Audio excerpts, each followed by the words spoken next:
It's said that evil often wears a mask, a disguise so convincing that you never see it coming. A sharp suit, a silver tongue, a perfectly poured glass of brandy, but underneath something colder, something calculating. Today we tell the story of a man who used charm as a weapon and murder as a solution. This is the life of Archibald Hall, also known as Roy Fontaine, the Gentleman Killer.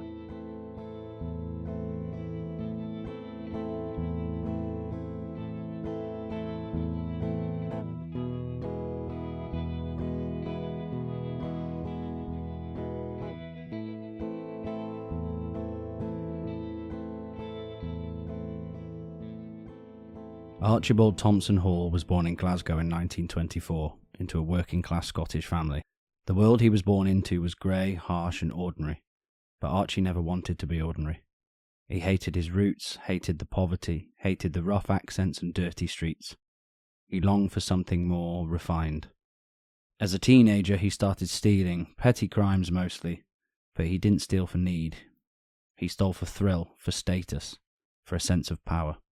He ended up in prison before he turned 20 years old, and here he discovered his real education.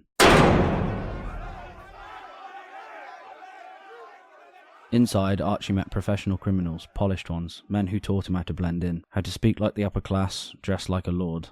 It was in prison that he first practiced an English accent and ditched the name Archibald Hall. He would become Roy Fontaine, named after the Hollywood star Joan Fontaine. A touch of glamour, a dash of delusion. The transformation had begun. By the 1950s, Fontaine was out and working as a butler in some of the most prestigious homes in Britain. Polished shoes, impeccable manners, an eye for antiques, and an even sharper eye for valuables. He was the perfect gentleman's gentleman, and the perfect thief. His employers adored him. They had no idea he was stealing from them, piece by piece. Jewellery, silver, cash, gone. All while their loyal butler bowed and said, "Your tea, madam?" But theft wasn't enough forever, and eventually Fontaine's crimes would grow darker. It's 1977, Fontaine is now in his 50s.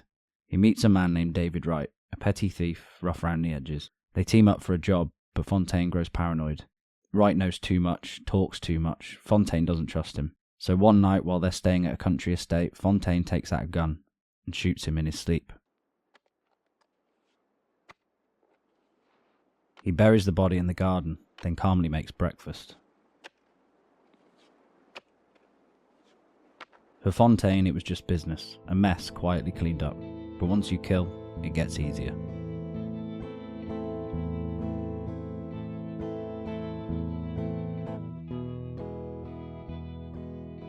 Soon after, Fontaine takes a job with an elderly couple, Walter and Dorothy Scott Elliott.